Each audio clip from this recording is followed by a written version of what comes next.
so many. We're back together again, and so many technical difficulties. But I think we've got it. I think we've got it. I don't know. Twitch, as listener Omega Squad 11 says, it's riveting. This stream. This stream is riveting. Wait, Omega Squad. Oh, hey everybody. Chris is here. Hi, Chris. Hi, Dan. Oh my How God. are you? Oh my God, why are you yelling at me? Sorry. Well, I'm better when things work, but Chris is here. Craig Lagans is here. Hi, Craig. Hi, Dan. How's it going? I'm just doing super now that this is working. I'm super. Thanks for asking. Don't you think I look good in this hat? Big gay boat ride. I remember that. Welcome to HIAC Wrestling Podcast, Royal Rumble Edition. We'll get into a couple things. We may or may not do Wrestling Historian. I only might do Wrestling Historian because Craig told me a sob story, and I feel bad if I don't do it now. I'm kidding, Craig, of course. I've been there before, very recently. Let's talk about this Royal Rumble. Let's talk about the one thing first, Edge. So I guess Edge is back. Adam Copeland, Sexton Hardcastle, Edge himself actually came back. The worst kept secret that did not stop anybody from going insane when his music hit. And even when he came out, I was like, oh wow, there he is. He's really doing it, and he looked good. The crowd was behind him 100%. It wasn't just a fluke where he came out. It was immediately thrown out. He got to the final 5 and 4. 3. Was it the final 3? And Roman Reigns. I think Roman Reigns eliminated him. No, who eliminated Edge? Reigns. It was Reigns. Okay, I see now. I'm double guessing myself. So he made it the distance. What a moment! A guy 9 years ago told he would never wrestle again. Triple fusion on his neck. And here he is. And I will quote Angelus Lane, who had neck problems. If you don't know who Angelus Lane is, again, by this time, listen to this show. For God's sakes, what are you doing with yourself? Figure it out. Find out who she is. But she said neck problems is not stopping anybody forever anymore. So I thought that was a really good post because she had neck problems and now she's coming back. Oh, she is back. Actively wrestling after a year. Edge was a little more serious, 9 years. And Edge is back. And I'll go to our guest. I say guest. I consider him more than a guest. He's a friend. He's an old friend. Chris, Edge is back. Your thoughts? I mean, what a great story. I mean, that is just amazing to see them. I mean, I popped really hard to see them. I didn't believe it. I really didn't believe it. I mean, I knew it was around that he was coming back. I heard it. I said he's definitely coming back. I'm like, until I see it, until I see him come out and actually do something, I don't believe it. I just wasn't going to believe it. And when he came out, I popped hard. I mean, in my living room, it was one of those, it's Edge, type things. And it's like, I mean, fantastic moment to a Rumble, which I felt up to that point didn't have many moments or anything really to really write home about up to that point. And once that happened, the entire complexion of that Rumble changed. And it was just amazing from there on out. He looked good, as you said, shredded, doing the spears, not afraid to mix it up with the guys, get suplexed and all the other stuff that happened.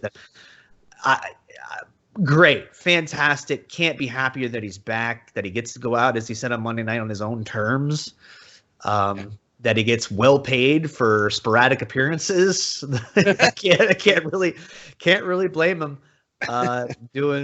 It's fantastic, and it's really, really amazing that we are here after that moment 9 years ago, watching him retire in the ring, and now to have him come back is just really, really amazing, and I can't say enough about it.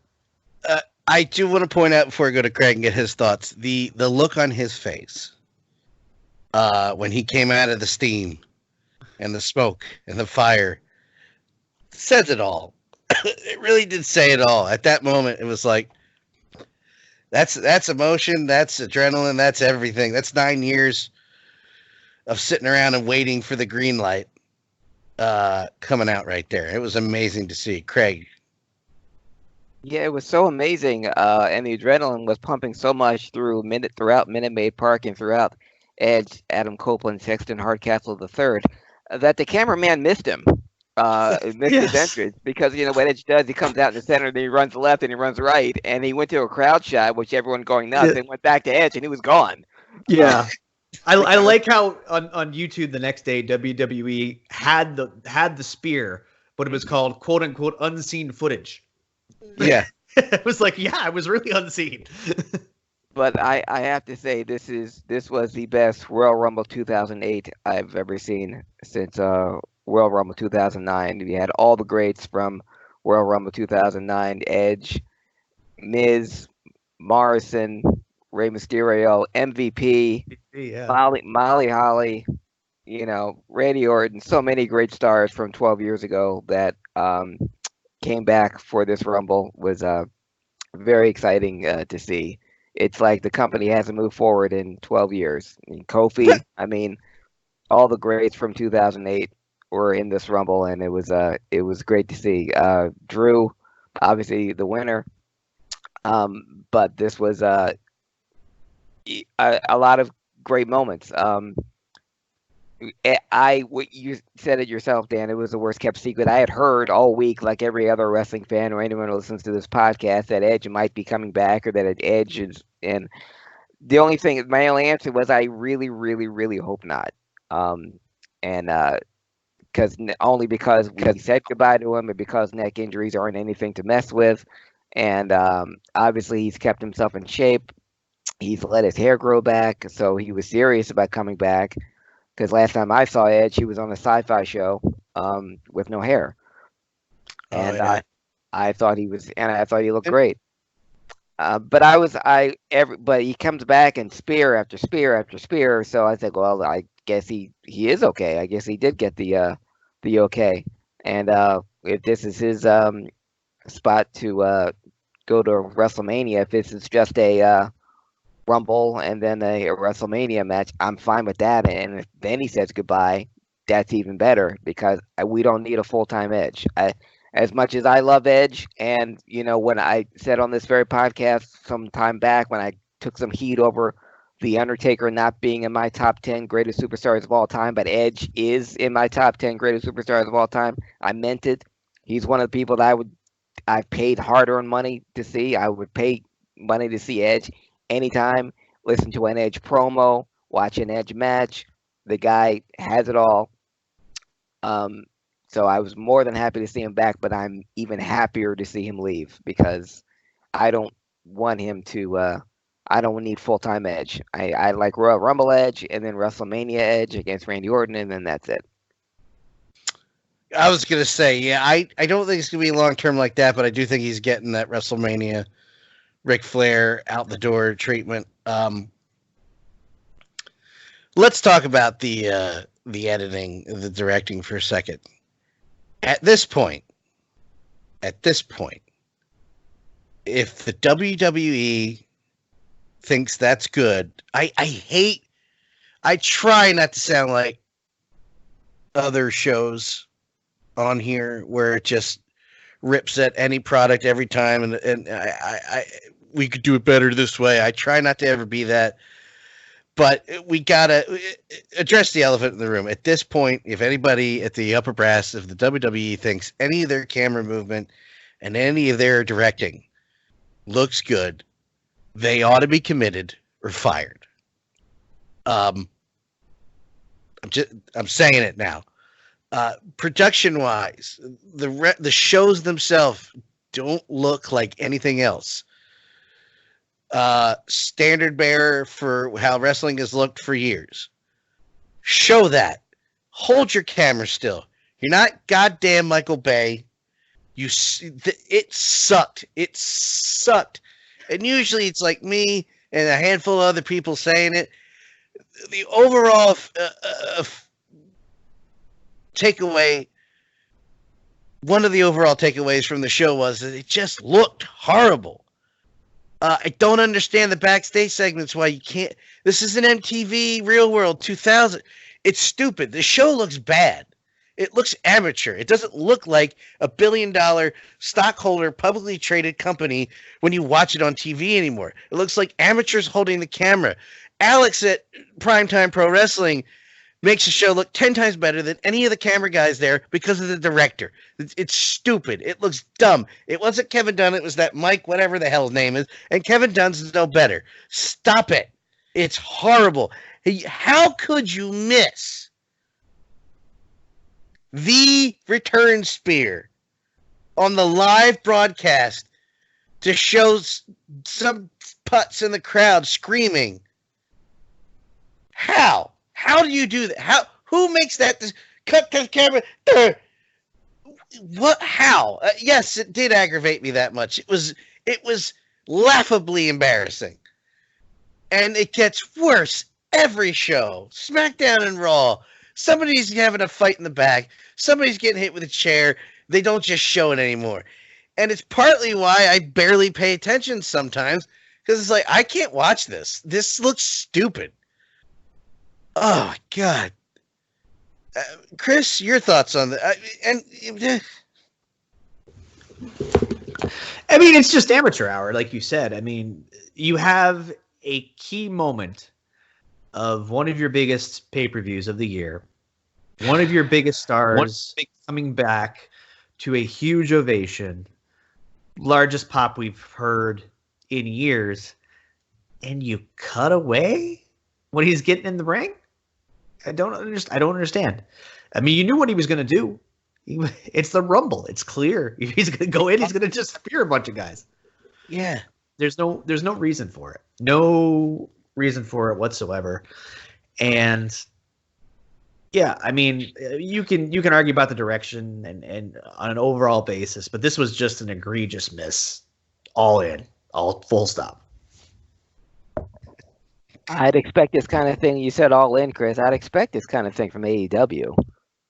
Yeah, I really would. But on the WWE, no. And it might have been because they've never played a Minute Maid Park before, because of the setup. Everyone was coming out of the dugout, coming upstairs as opposed to being on the stage. And because of the angles of where the crowd was and where the ring was, and there was they had to make a right turn to get to the ring. Everything was kind of, askew. Still, you're supposed to be the best of the best of the best, so that shouldn't happen at all. I don't know what the excuse is for the live shows and the backstage interviews. I'm all for not having any backstage interviews or any backstage sketches or skits or anything, or maybe just concentrating on telling good stories in the ring, but that's just me. But yeah, they're not doing them unless they're just getting this all out of the way before WrestleMania so they can iron out all the kinks and They've been doing it for years now. I don't remember when it started, sir, but it's been like a good 5 or 6 years where all of a sudden just normal, it just went to that. All I can call it is the Michael Bay. Who's the other director that does it? Who directed Zero Dark 30? Catherine Bigelow. Well, I think Catherine Bigelow is a hell of a better director than Michael Bay. So, but it's you know what I compare it to? Everybody here in this room see First Man, the movie about Neil Armstrong. It's a movie about Ryan Gosling, yes. Yeah, the movie about Ryan Gosling, yes. Right after the first opening, remove Catherine Bigelow. It's the Michael Bay, but whoever directed First Man, right after the first scene, which is him re-entering orbit, there's just a shot of him sitting there looking at his infant daughter, and the camera, I'll do it in my camera, it does this, just looking at a baby. No. I call it the Michael Bay when Transformers are fighting and that's happening. It looks amateur. It looks stupid. And I lost all hope when I used to care about the Transformers movies and I had the Blu-ray, the behind the scenes, and it just shows Michael Bay hitting the camera like this. I'm like, okay, well, you need to stop that. And I've seen the behind the scenes stuff of camera guys going like that. Stop it. I can understand missing a shot here and there, but they missed a hell of a lot at Royal Rumble, which I'm sure you'll be able to see on Botchamania. And I can't get over it. At this, I'm just annoyed by it anymore. It's so annoying. It really does distract me from the show. Let's talk about the Rumble itself. I'm interested to see what you guys say about this because, in my opinion, this was probably the best crafted Royal Rumble in years. From start to finish. I'm saying that unapologetic. I'm going to say it unapologetically, and you guys can butt in here in a second. With the Brock Lesnar stuff lasting as long as it did and going as long as it did, finally getting eliminated by Drew McIntyre down the road, that just elevated that moment so much more. We'll talk about a specific moment, but I'm just going to mention Keith Lee coming in. And go ahead. I was excited to see Keith Lee. Before their confrontation, allegedly, that happened backstage, I was looking forward to seeing Matt Riddle and Brock together. That's right. So there's apparently, before I continue on that, apparently there was an altercation between Brock Lesnar and Matt Riddle backstage, Chris. I don't know if you heard this. So apparently, Matt Riddle's been just yapping about Brock Lesnar for a long time. Not Matt Riddle. No, not Matt Riddle. Well, Brock Lesnar apparently sees these. or hears them because Matt Riddle hasn't shut up in an hour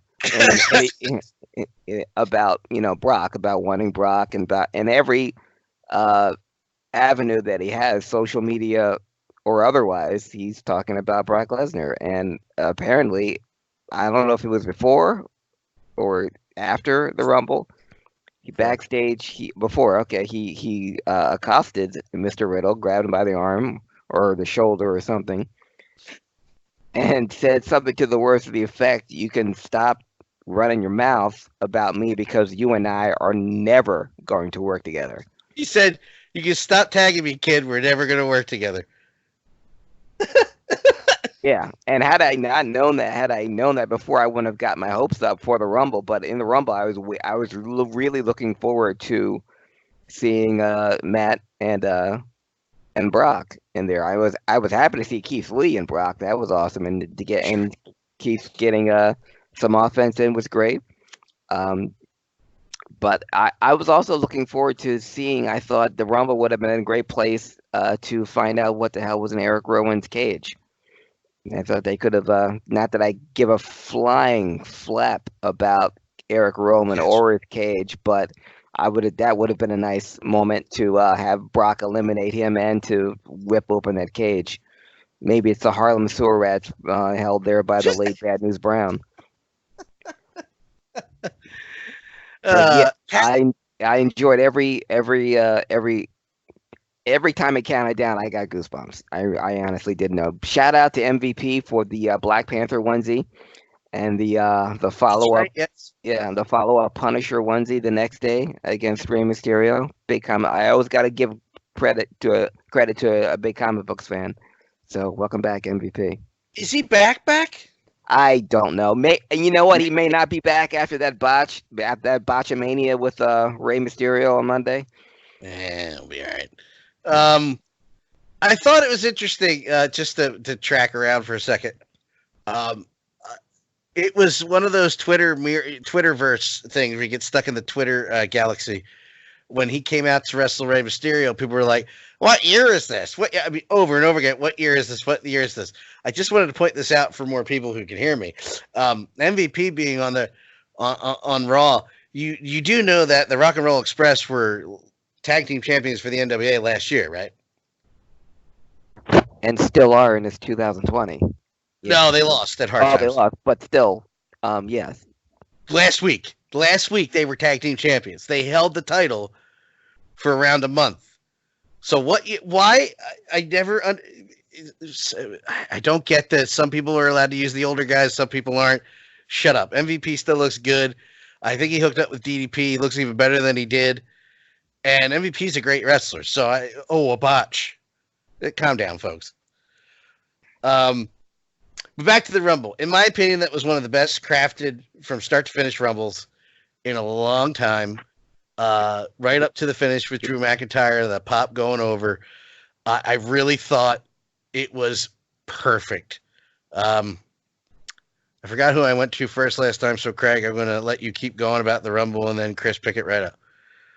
Yeah. I mean, everything that happened with the Rumble, especially with Brock. I wanted Brock to break the record too, for most eliminations, because he was just doing such a great job with it. Even dancing to when MVP came out, and his spot with Shelton Benjamin. Speaking of 2008, 2009, what year is it? Shelton Benjamin, another one from a bygone era from 10, 12 years ago. But when they came out, him hugging Paul and then hugging Brock, and then finally, talking about their past history and then have Brock eliminate, great. It was just great stuff. Again, crafted really good. Sorry to hear about AJ. AJ's always my favorite going into a Royal Rumble ever since he made his debut. We saw the one thing that the camera did catch. They missed everything else, but they caught all the black shirts, all the EMTs around AJ. Now obviously you hurt his arm selling that great spear by Edge, and I guess that's the caveat for being such a superior worker like AJ, a great seller, that sometimes you hurt yourself when selling it. I don't know what the extent of his arm injury is. Hopefully it's not too serious. But it wasn't my favorite Rumble, Dan, but it really is up there because I haven't been this excited about a Rumble for a long time, especially because Drew won, and I texted you right afterwards, and even the great Corey Graves said it's about damn time when he won, and he could tell the crowd wanted him to win. And, we never really got an official Drew face turn, but I was very, very, very happy for him. And you were right, and Corey was right. It's about damn time. Mr. Squad. Yeah. I really felt like this was a really well-crafted Rumble, but I didn't feel that way going in. I have been an unapologetic Brock Lesnar fan for a long time. He still does ridiculous, stupid, amazing things in the ring. But I was getting bored of Brock chucking people out. I expect chaos. I have a certain expectation when it comes to a Rumble, and I don't expect one guy to be alone in the ring for half the time. So by the time we got to Keith Lee coming out and Braun Strowman coming out, I was hoping business would pick up, and then he eliminated both of them. But in retrospect, it did make me really like Drew finally getting him out of there. And after that, the Rumble really picked up speed and really felt enjoyable after that, because then I got all the stuff that I was expecting to get, and it felt more meaningful. So it was a well laid out plan, even though and I think I was not alone in this, I was starting to get a little bit restless halfway through. Obviously that was the point. Brock looked really good. Brock did some cool stuff. I don't necessarily like that they sacrificed everybody they sacrificed on that altar. Keith Lee, chief among them. I really like that guy.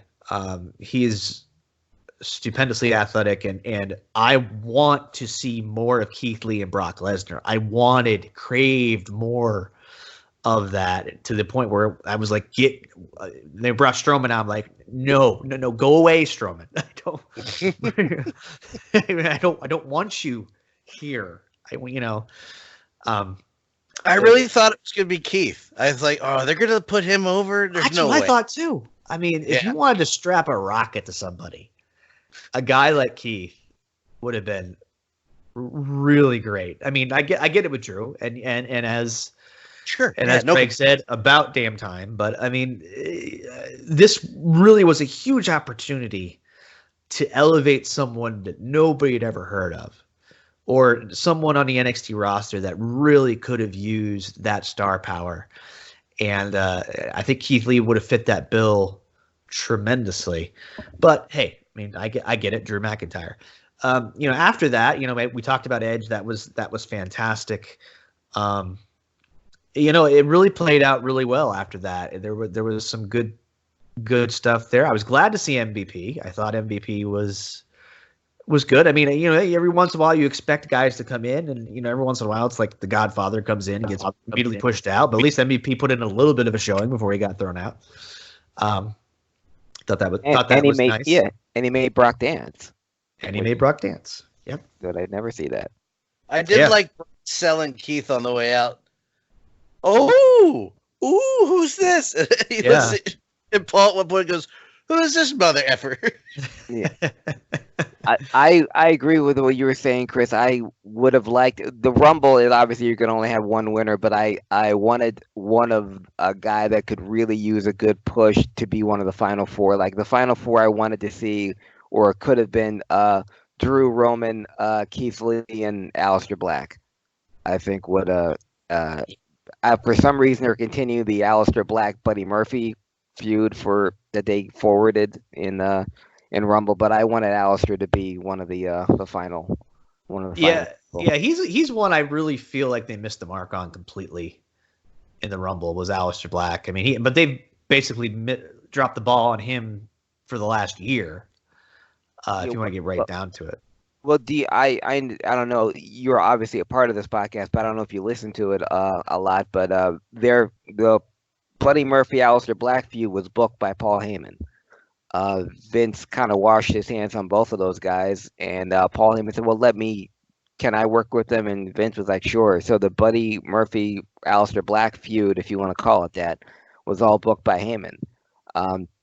Aleister goes over, and of course, Aleister wins this feud, and then Buddy Murphy ends up with the belt, and Aleister Black ends up squashing jobbers in 10 seconds. But it's obviously heading towards another WrestleMania match, and maybe Aleister Black with Samoa Joe and Kevin Owens against Shield Point and Buddy Murphy. But I would like to have seen Aleister get a longer spot, a bigger spotlight at the Royal Rumble, because he definitely deserves it too. Yeah, I would agree. I mean, I think, I wanted to see John Morrison. We didn't really get like there.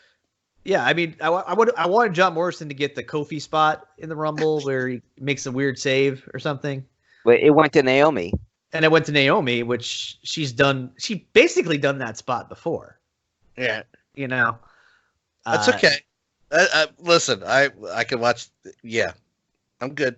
I mean, no, but I mean, I get it. It was in service of a bigger thing,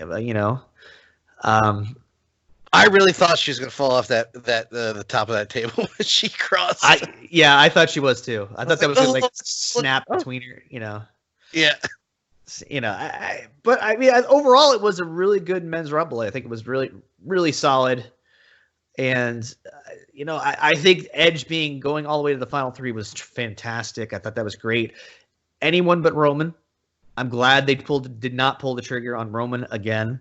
And it went to Drew. I think even notwithstanding that Drew deserves it, I think that choosing not to go with Roman was well thought out too. Yeah. Speaking of the ladies Royal Rumble, I enjoyed just as much. I want to bring up two things. Everything was going fine till number 29. And I really thought that kind of muffed up the end of that whole thing. And we're talking about Santina Marella. This fake woke quote. I hated it years ago. I hate it now. That's just the way I feel. I don't know. I just thought that was like that's who you had 29. You didn't have that come out sooner. Like, That's kind of weird. How did you feel about that, Chris? I just that kind of. I can see where you would say maybe not at 29.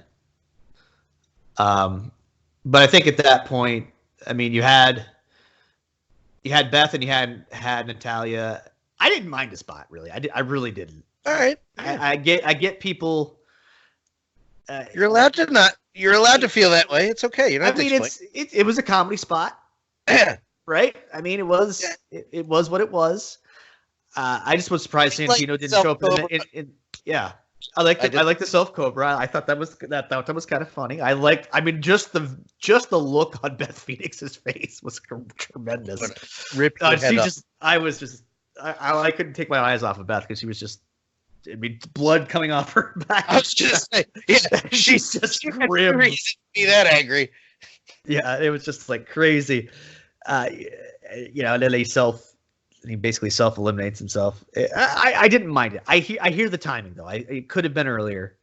I get it, but I don't think it really ended. I don't really think it took away from the ending either. Quite frankly. Well, we'll get to that. We'll get to that in a second. Craig, Santina. I like Chris didn't have a problem with it either. I have a problem with it. I just thought it was stupid. I agree. It's stupid. Well, everything Santina does is stupid. I mean, he's if there was a Hall of Fame for comedy acts, he definitely should be in there. Or if there was a comedy wing in the WWE, I think between he and R-Truth, they got a corner. They should both have their own wing. When I was back to the Rumble, I was disappointed I didn't see Truth in there somewhere and have him win or lose his title 2 or 3 times before he gets eliminated. Why are you not rooting for the show? I thought the Women's Rumble, and as far as the Women's Rumble goes, Chris, Charlotte Flair is my Roman Reigns. Anyone but Charlotte. Why not Shayna Baszler? Why couldn't she have won it? Because right now we're going to get Charlotte versus Becky or Charlotte versus Bayley. I don't know, but I believe they might have done that before. I mean, with both of them, many times. Well, I hear you. I hope so. I'm talking very the rumor loud. Is it's not Charlotte versus Becky or Bayley. Ronda. Well, then what's going to be? Rhea Ripley. R&R? Oh, I mean, I don't know. It would be new at least. Yeah, it would be. I would necessarily agree with it, but I think, Go ahead. I don't necessarily agree with it because it feels like, I mean, unless Rhea's going over, I don't really agree with it. But at least it goes to show that you could be any champion.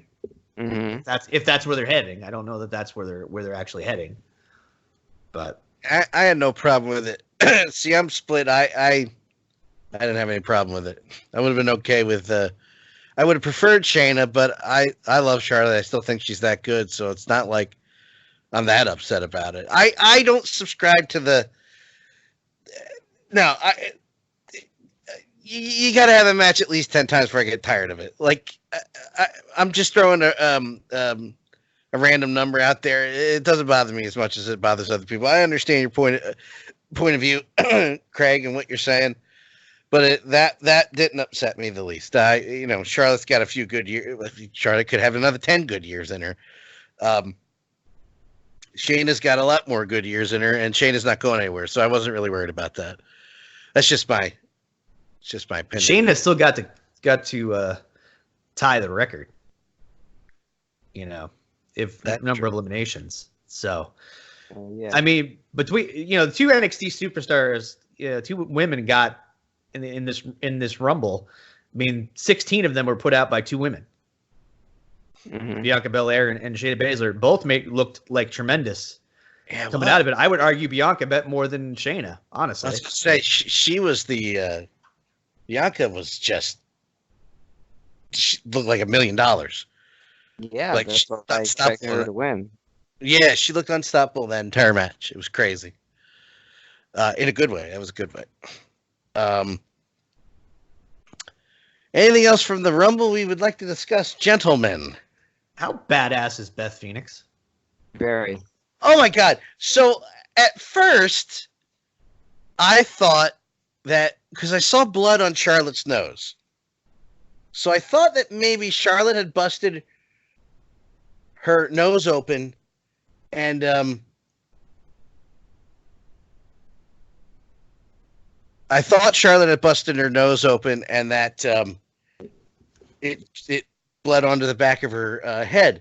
And then I saw all of it just kept going and going and going. I was like, oh, I see. And then when you look it back, she sold that punch and slammed the back of her head onto that light post. I'm going to call it a light post.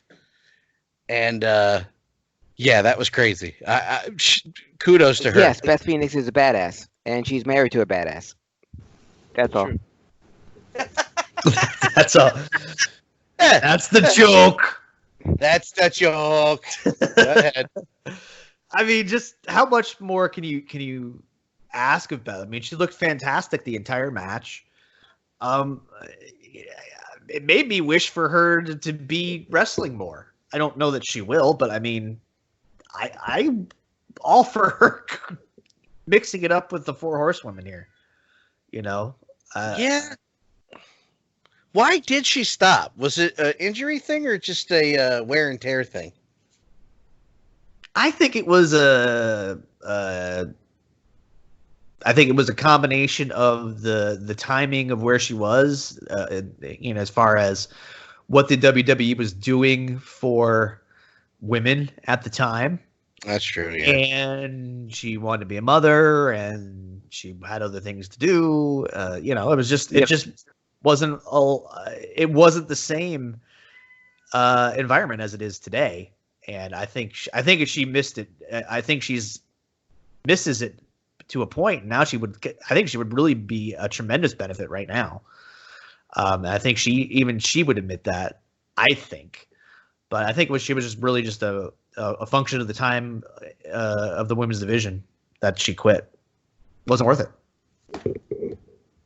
I want to point out before I further on this point about the women's division that on AEW Dynamite, the SCU, Frankie Kazarian, Chris Daniels, and their partner are all wearing Kobe Bryant jerseys. And I think that's a wonderful tribute.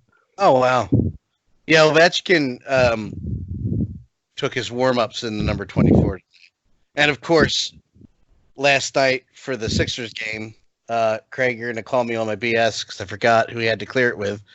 The names escapes me, but Joel Embiid wore number 24 last night during the game. Whose number was retired? Bobby Jones. God damn it. I was like, That's okay.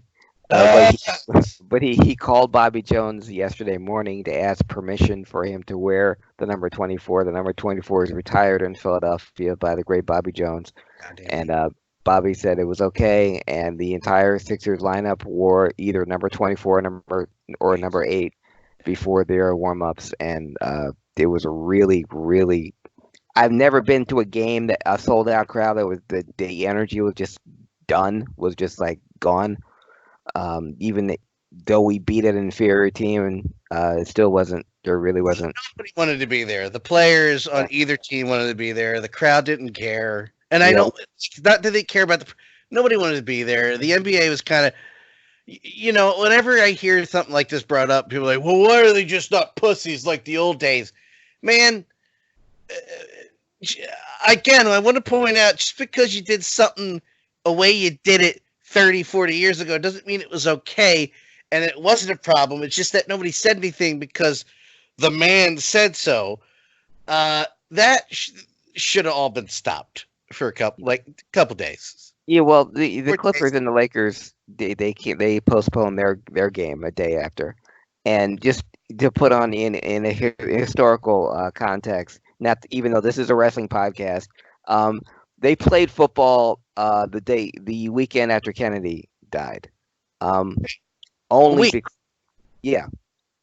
He died on a Thursday and they played that Sunday, November 22nd, 1963. But they played because President Kennedy was such a huge football fan. Yeah, that's different. And that is different. But I mean, in this one, Ben Simmons didn't even do an interview last night. I left before halftime. and I watched the rest of it, and also because I was starting to feel sick. But not from that, but from other stuff. But yeah, I get it. But uh, back to wrestling, I just wanted to point out at AEW that Kobe Bryant's legacy has gone over all multiple genres. That the guys in SEU on AEW are all wearing Kobe Bryant jerseys to the ring, which was a very touching tribute to him and to his legacy. As far as our legacy goes, our legacy is all about giving you the best in professional wrestling and talking about it ad nauseum, which we're doing right now on nauseum to the point where we're all getting sick. Have we exhausted the topic of the Royal Rumble? Is there anything I think else? we've exhausted the topic of the Royal Rumble. Chris, have we exhausted the topic of the Royal Rumble? Yeah, I think so. He's exhausted we've already. That's covered why it. it took him so long to answer. I had Yeah. to unmute myself. Now, this is where normally we would go into the wrestling historian, but unfortunately, because of many, many, many technical difficulties with Skype, you get what you pay for. It's free. Garbage. We had a lot of technical difficulties, mostly not my mouth this time. So we're going to skip it. Next week is going to be 2 weeks worth of Wrestling Historian, or what I like to call Wrestling Historian Plus Part 4. So, follow Craig Ligons at Craig Ligons, CraigLiggeons. Follow Chris Green at Omega Squad on Twitter, and follow me at DanLo83. The HIAC Talk Radio Network is on all social media platforms at HIAC Talk Radio. We are part of the VOC Nation Radio Network now.